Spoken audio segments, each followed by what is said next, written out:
안녕하세요. 삼성드림 이비인후과 삼성정 원장 오윤석입니다. 오늘은 비중격 망곡증 수술 시 주의해야 될 사항이 어떤 것들이 있나요?에 대한 질문에 대해서 답변 드리도록 하겠습니다. 우선 비중격 수술이 진행되는 과정에 대해서 말씀드리겠습니다. 비중격 수술은 대개 구부 마취나 수면 마취 하에서 이루어지게 됩니다. 마취한 뒤에 점막을 절개하고 그리고 휘어있는 연골 부분은 일부 절제하거나 칼집을 내서 바르게 펴주게 됩니다. 그 이후 비강 안에 솜이나 꺼즈를 넣어서 출혈을 방치하고 수술을 마치게 됩니다. 내시경으로 하는 수술이기 때문에 코 안쪽으로 수술을 하기 때문에 외관상 코 모양이 변하거나 흉터가 남지 않습니다. 수술 후에 생길 수 있는 합병증으로는 비중격 혈종, 안장코 변형, 비중격 천공 등이 있습니다.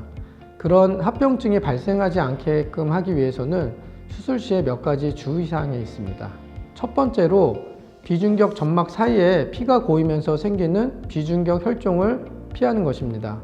우리가 수술을 할 때 수술이 지혈이 잘 되지 않거나 수술 후에 넣어놓은 꺼즈를 너무 일찍 빼는 경우에 발생을 할 수 있습니다. 비중격 혈종이 발생을 하게 되면 대개의 경우는 외래에서 간단한 처치로 제거가 가능합니다.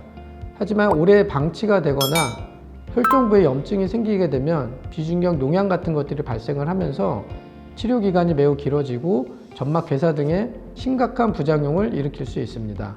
따라서 빠른 발견과 그에 대한 적절한 처치가 매우 중요하겠습니다.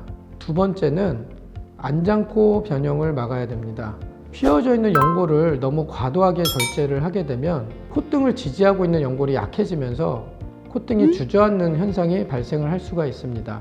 따라서 수술 시에 반드시 꼭 필요한 크기에 그리고 위치에 연골은 남겨두고 수술을 해야만 안장코 변형을 막을 수가 있습니다.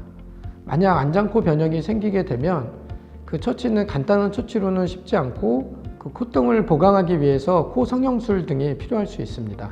마지막으로 비중격 수술 시 양쪽 점막이 동시에 절개되지 않도록 해야 됩니다. 비중격이 많이 휘어 있거나 점막이 많이 얇게 되면은 수술 중에 찢어지는 경우들이 많이 발생을 할 수 있습니다. 어느 한쪽만 찢어지는 경우는 대개 문제가 발생하지 않지만 동시에 양쪽이 찢어지는 경우, 그런 경우에는 비중격 천공이 발생을 할 수가 있습니다. 비중격 천공이 발생을 하게 되면 사이즈가 작은 경우는 간단한 교정으로 고칠 수가 있지만 사이즈가 큰 경우는 교정이 매우 어려울 수 있으므로 수술 시에 반드시 주의해야 하겠습니다. 네, 지금까지 수술 시의 주의사항에 대해서 말씀드렸습니다. 사실 수술하는 술자들이 주의해야 될 사항이지만 환자분들도 아셔야 되기 때문에 말씀을 드렸습니다. 그 외에 좀 더 자세한 설명이라든지 궁금하신 거 있으면 아래 댓글을 이용해 주시거나 가까운 삼성드림 이비인후과에 방문하셔서 자세한 진료를 받아보시길 추천드립니다.